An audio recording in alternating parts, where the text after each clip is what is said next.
camera. Okay. We need a little chalkboard, it's got class, date, everything on it. All right, so we've got this drawing that's been hanging out here.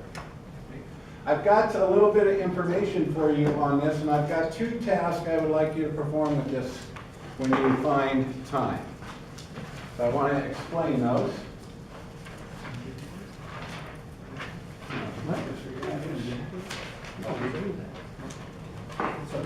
Oh, yeah, I've been doing this crap.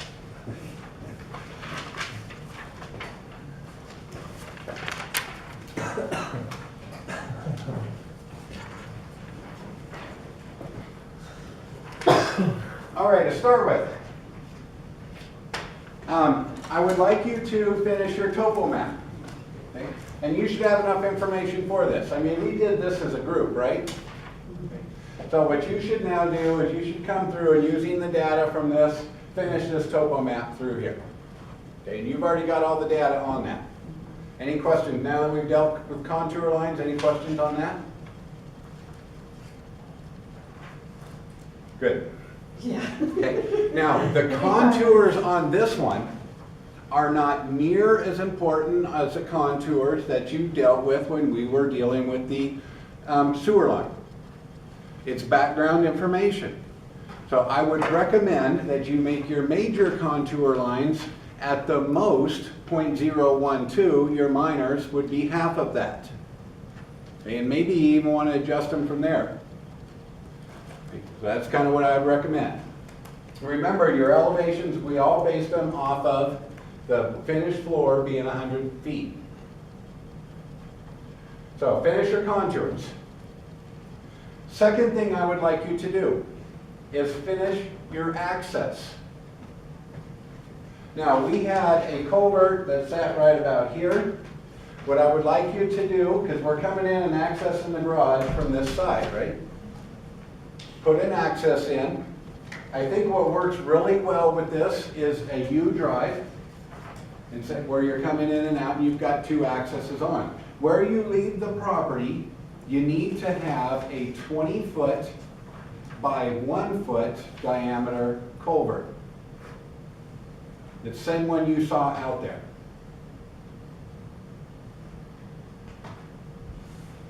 You have 2 resources for how to do your access. First one's your architectural book, page 327. They come through with some recommended ways. Now, our garage sits over here. We're going to have an apron coming off of it, but I would like to have some type of U access on your property. How you do it's going to be up to you. There's a much better resource than this. That is the red architectural book over in the cabinets. And I think I put a sticky on the page that has all the turn radius for vehicles, recommended different accesses. Okay? Much more substantive than what you have in your architectural book. Please design these in. Whether you leave them, you should have a concrete apron in front of the garage. Other than that, you can go gravel or asphalt or whatever you want with the rest of this. Right?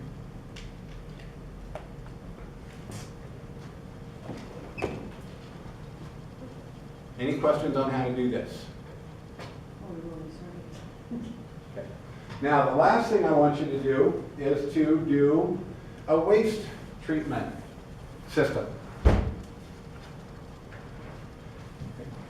So I want to go to the handout that I gave you. This is explained in your text also. I never went and looked it up, but you can. Now this comes right from South Central Health. They have an office here on campus.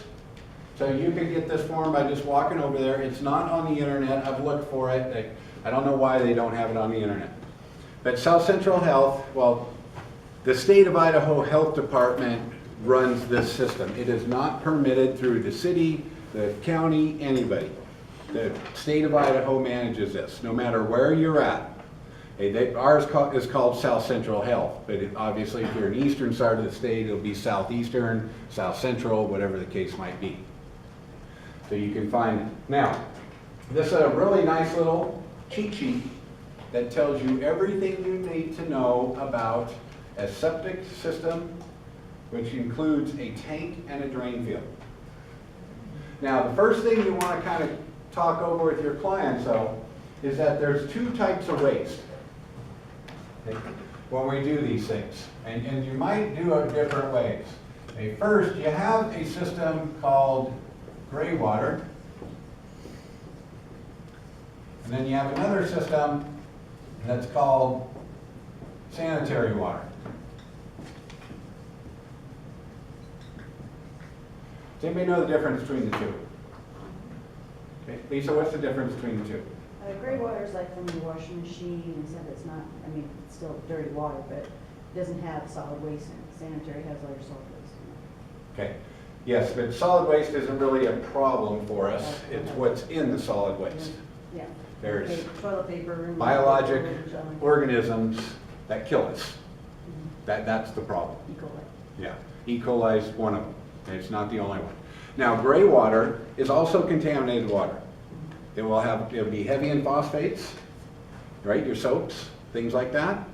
It'll be heavy with bleach, another killer. We don't want to be drinking bleach. Okay? We don't want that coming into our well. Things of that nature. But it does not have biological features that will propagate, right? Because you got to be alive to grow. So everything in this won't kill you or propagate to the point that it will kill you.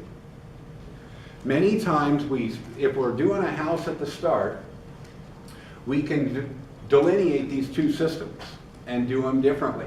Some people will take their washing machine, their kitchen sink, their showers, they'll plumb them out to their house, and might have a drain that goes into a garden or their lawn or something of that nature where they're using that water on their site. You see this a lot in desert climates, a lot.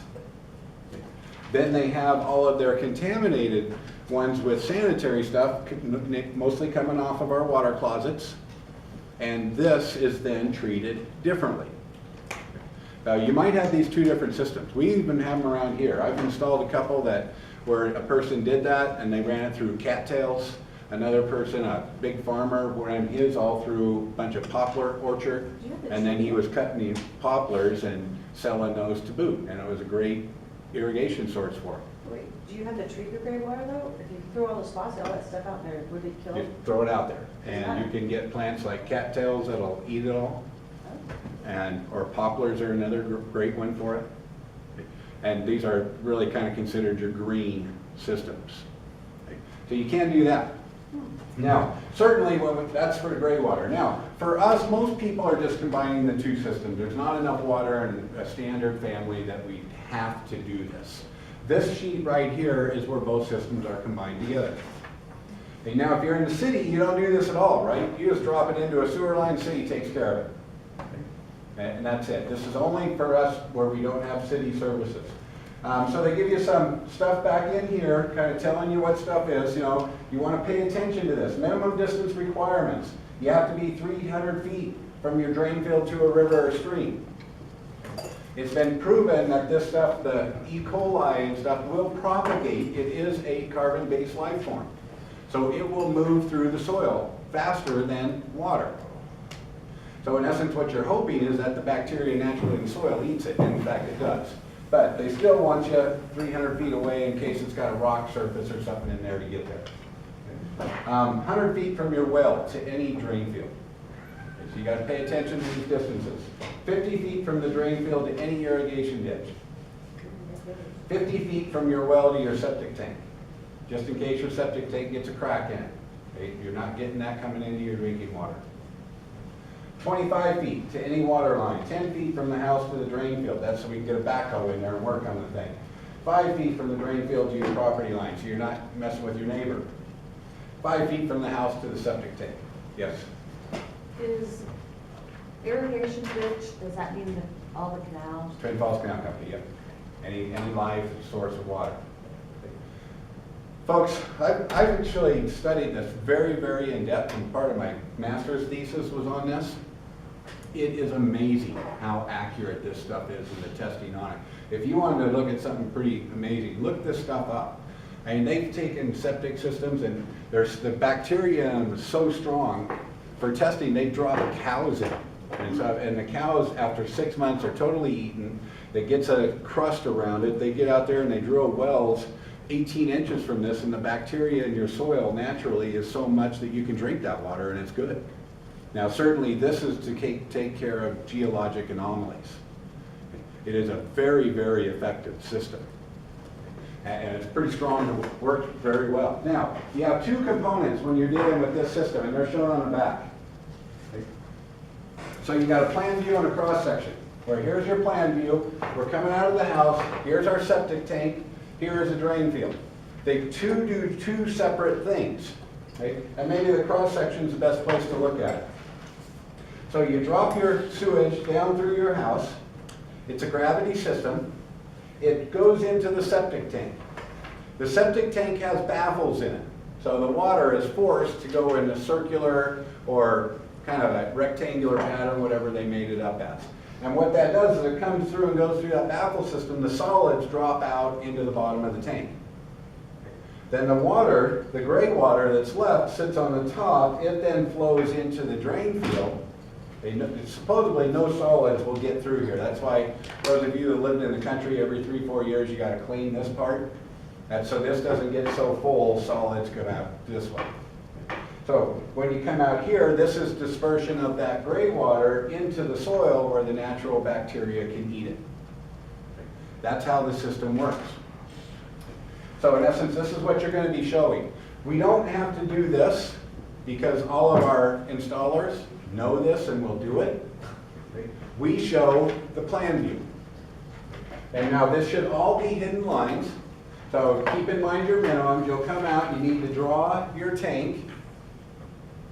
The size of the tank is based on how many bedrooms you have, not bathrooms. You would think it's bathrooms, but it's bedrooms. Bedrooms give them a better picture of how many people are using the house. How many bedrooms do we have in our structure? 3. 1, 2, 3. Okay, we've got 3. Now, did we have an office or anything? No, but I've added a lot of offices. Really nice offices. This is something you want to be careful of when you're sizing these things. A lot of people will put, like Andy's saying, they'll say, oh, I'm going to call this an office, but I know it's going to be a bedroom, right? As soon as they give me my permit and they leave, I'm going to change it over. So they've gone to something else. Any room that has a closet in it, I don't care what you call it on the plans, it's a bedroom. Okay? So they're trying to get people on that. So now you not only have to call it an office, you can't frame the closet in until they're gone. Why would you want to cheat and make your system small little when it really should be? I really have no I mean, idea. I don't understand that. I don't really understand it either, but people do it all the time. It's human nature. Yes. Well, if you want to, if you're doing a remodel and you're going from 4 bedrooms to 5 bedrooms, They will make you expand the drain field. is that difficult? Is it Well, you're expensive? adding It's not terribly. You're adding an And then office. now, okay, so we're 3 bedrooms, right? So go back to the front sheet. The number of bedrooms would come down to 3. Tells me there's a 1,000-gallon tank that needs to go on there. Now, we don't know the size of those, and it depends on who you buy it from. Just draw the thing in at like 10 feet long and 6 feet wide. Okay, and draw it with hidden lines. And label it a 1,000-gallon tank. Now, the other thing, if you're dealing with clients on this, any of you go out there and draft, and they're at a 4, and they're telling you, hey, I'm going to expand, just automatically put this one in. Because if they get busted with 4 and come here, they can, not always, but the South Central Health can make them dig this up and replace it with this. And you're not expanding one of these tanks. Okay, they're big concrete vaults. So just go for the bigger one. Kind of like what Lisa said. Why would you mess with it? Just install it properly to start. And if the system's designed right, it's going to work pretty much forever for you. But we're pretty close, we're pretty safe here. So 1,000 gallons. Now, they then come into 2 different types of drain fields. Okay? Now, the drain field has to be a 3-foot wide trench. Most, well, it doesn't have to be, but almost all of them are. Okay. The length of it, if you're using standard pipe and gravel, for us, has to be 185 feet. If you're using infiltrators, it's 139 feet. What is that? Okay. Now, what's an infiltrator?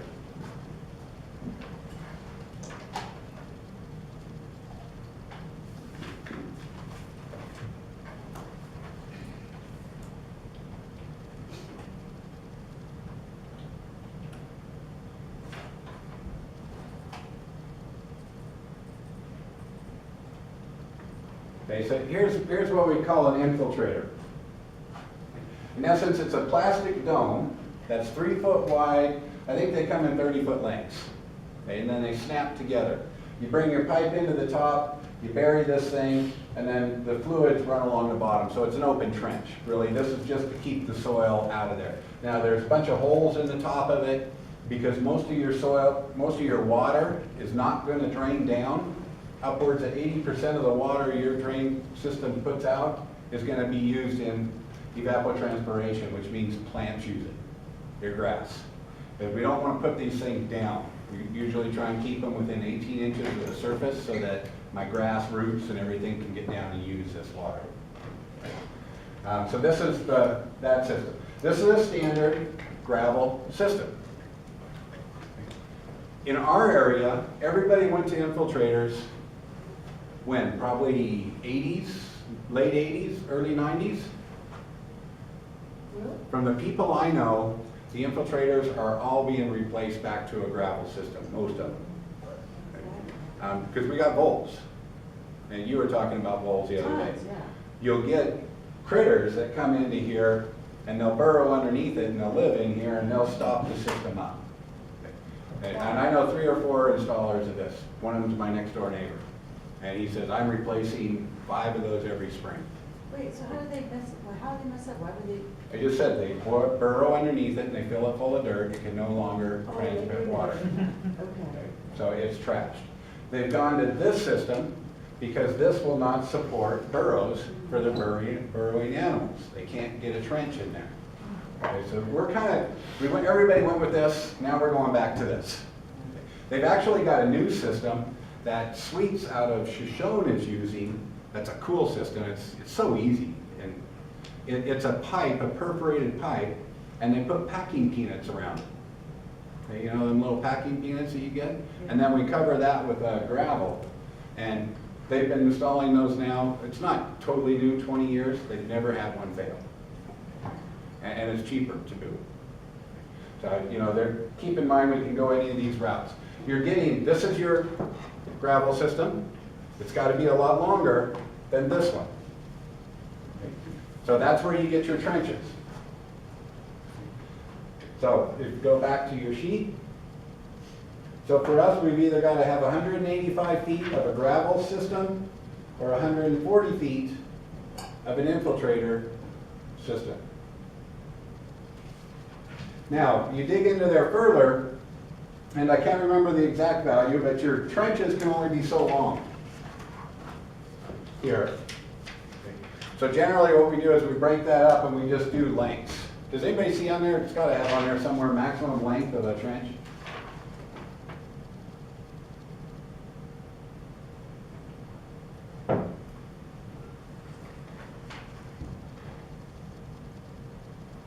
No trench should exceed 100 feet in length. Okay. Yeah, so if we have 185 foot of gravel trench that we need to do, obviously you've got to go to 2 trenches. How close together can they be? It shows right here, you have to leave 6 feet in between all trenches. And it's mostly just so we can get a backhoe through it. So in essence, you'll draw these in. This is just a little plumbing system. This is all hidden lines. There's yours. You have to do a replacement area, so draw another rectangle equal to this off to the side of it, saying if this fails, we're going to install a new one right here. Okay, so you not only have to have your original, you have to have a replacement area. And, you know, to be honest with you, in our country where we have a silty loam that has a lot of clay, You might be smart to install 2 of these at once. A lot of people are doing that now. And then they'll run one for 2 years and have a diverter and switch to the other one for 2 years and back and forth. Does, like, if you start having problems with your drain field, does that mean that your septic system is backing up? It will back you up, yes. So that's the problem. Yeah, the first time you'll probably be aware of it because you probably won't see puddling out in your yard. You're gonna smell it in your house. Now, if you do see puddling out in your yard or something, then you've got a backed up problem. And get that thing taken care of or it's gonna come in your house. And What it's if- nasty. What if you think that your trenches that are already there are closer to a coulee than 50 feet? You can't install them. No, it's already there. I mean, that, I think. Oh, before codes or something, it's an older one or somebody slipped one through, then don't worry about it, it's already installed. But if you're gonna put another section on it, then you cannot match those. But ain't broke, don't fix it. I have 2 of these on my house and I switch them every couple of years. But I made a mistake on mine. What? I put mine in and I thought it was gonna be my yard and then I switched it over to pasture, so I'm flood irrigating over the top of one of them. That's not a smart move. So I turn that one, I run that one during the winter. Winter, yeah. And then I shut it off in the summer and run my other one during the summer. Yeah, there's a lot of little things that go on with this. But anyway, cool little system, fairly cheap. You can install this entire system brand new for under $5,000.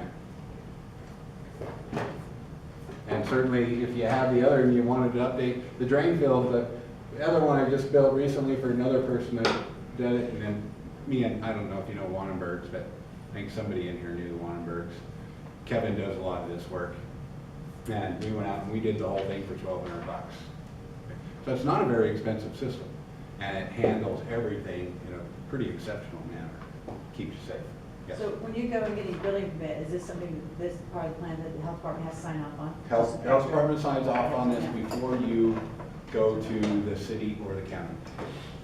You have to go to the health department, and if you're in the city, then you have to go to the fire marshal, Okay. and then you get to go and pull your permit. And the road group, and it's getting quite a little junk. Okay, so please put that in now on your system.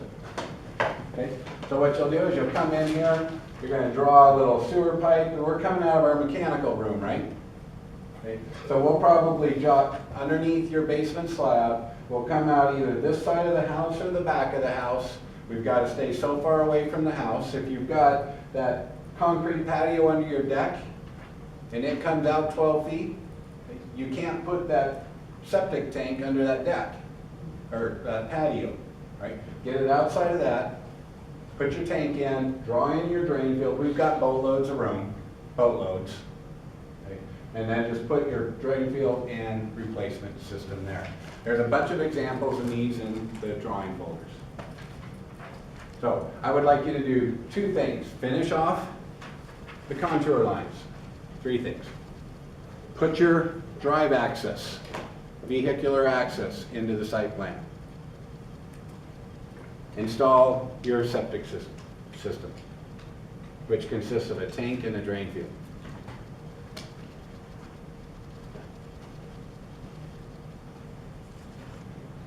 I think that's it for this. Now, don't print this off yet. There's a couple other items that I will bring up on this either tomorrow or the next day, and then we should have this thing about ready to be done. Okay. Any questions? Prioritize, which one do you want to do first, this one or that, or the other one? Civil stuff first. Okay.